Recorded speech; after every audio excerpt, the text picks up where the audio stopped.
về nơi in ta sát mong muốn vui ơn mong muốn tin tin tin tin về nơi in ta sát mong.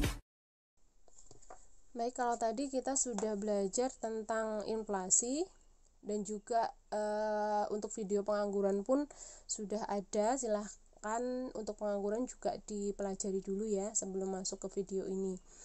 Nah, untuk kali ini kita akan belajar tentang kurva Philip ya. Jadi kurva Philip itu adalah kurva yang menunjukkan hubungan pengangguran dan inflasi. Jadi pengangguran dan inflasi itu memiliki hubungan yang negatif atau slope-nya negatif ya. Slope negatif itu berarti miring ke bawah, dari kiri atas ke kanan bawah, itu namanya slope negatif. Jadi ketika salah satu naik, yang satu turun, itu kayak kemarin kurva permintaan itu ya. Jadi antara harga dan kuantitas barang yang diminta itu kan berbanding terbalik atau berslope negatif. Nah, bagaimana kita memahami dari kurva Philip atau hubungan antara pengangguran dan inflasi ini? Cukup mudah sekali. Di sini hubungan antara pengangguran dan inflasi itu melalui variabel intervening dulu, moderasi dulu. Jadi hubungan pengangguran mempengaruhi inflasi itu melalui tingkat upahnya. Jadi wage itu tingkat upah ya. Jadi hubungan atau pengaruh pengangguran, fluktuasi pengangguran terhadap fluktuasi inflasi itu melalui pengaruh pengangguran terhadap tingkat upah dulu, melalui ini namanya variabel intervening atau variabel moderasi ya. Nanti kalau teman-teman sudah belajar tentang metode penelitian kuantitatif akan bersinggungan dengan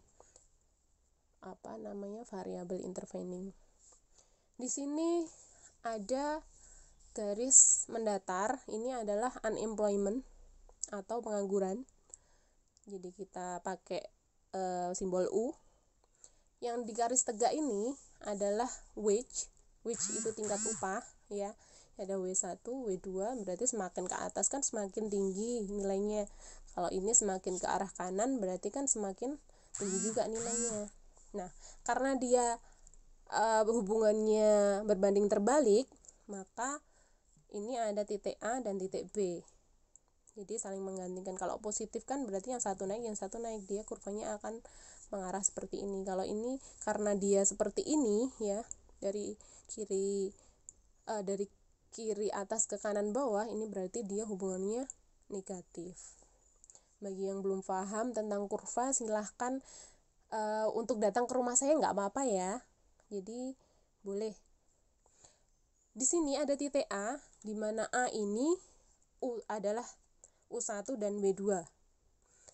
Yang B ini adalah W1 dan U2. Ini kombinasi yang berbeda ya.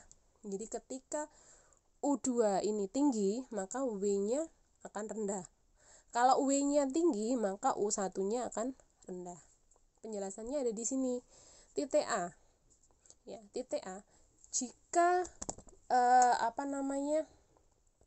tingkat pengangguran tinggi ya. Jadi tingkat penganggurannya titik A di sini ya. Jika tingkat penganggurannya rendah ya, tingkat penganggurannya rendah, maka otomatis angkatan kerja yang tersedia di pasar tenaga kerja itu juga rendah atau sedikit ya. Gitu. Bisa dipahami ya. Jadi ketika tingkat pengangguran itu rendah, maka angkatan kerja yang ada di pasar tenaga kerja itu juga sedikit atau rendah. Sehingga karena stok angkatan kerjanya sedikit, maka otomatis perusahaan yang membutuhkan tenaga kerja atau angkatan kerja untuk bekerja di perusahaannya itu harus menawarkan gaji yang tinggi. Karena biasanya kalau angkatan kerjanya sedikit kan pasti dia daya tawarnya kan akan tinggi juga. Nah, ketika wage-nya itu tinggi ya, perusahaan akan berani bayar berapapun untuk yang mau bekerja di perusahaan tersebut. Ketika karyawan atau tenaga kerja itu mempunyai upah yang tinggi, maka otomatis kalau upah tinggi itu akan menambah peredaran uang atau jumlah uang yang beredar di masyarakat.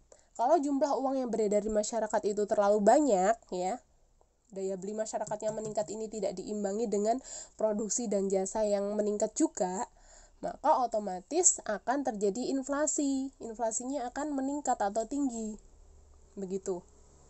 Bisa difahami ya.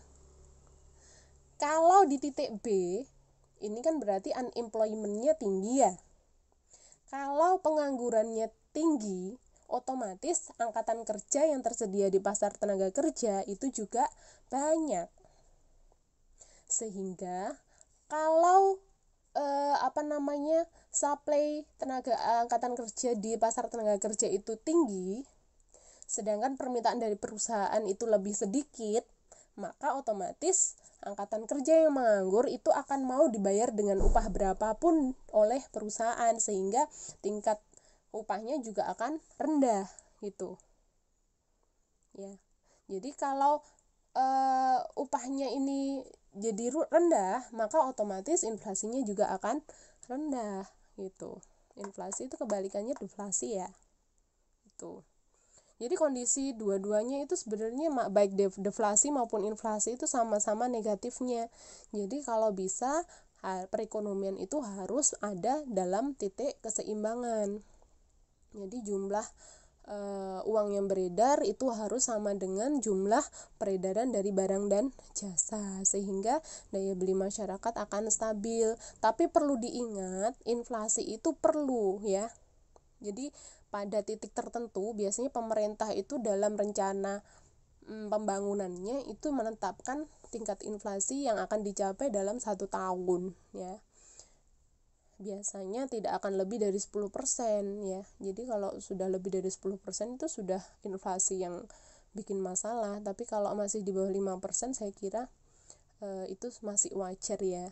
Nah seperti itu. Jadi inflasi itu pun juga menunjukkan bahwasannya perekonomian itu tetap berjalan gitu, ada geliat ekonomi. Malah justru kalau nggak ada inflasi sama sekali, berarti sektor real kan nggak ada gerakan, nggak ada effort tersendiri untuk memajukan skala usahanya, seperti itu. Oke, saya kira cukup untuk penjelasan kurva Philip. Silahkan dikerjakan tugas yang ada pada sampai batas deadline yang telah ditetapkan. Baik, kurang lebihnya mohon maaf, silahkan bertanya jika masih belum paham, maka nanti akan saya jelaskan ya. Oke, terima kasih. Sekian, kurang lebihnya mohon maaf. Wassalamualaikum warahmatullahi wabarakatuh.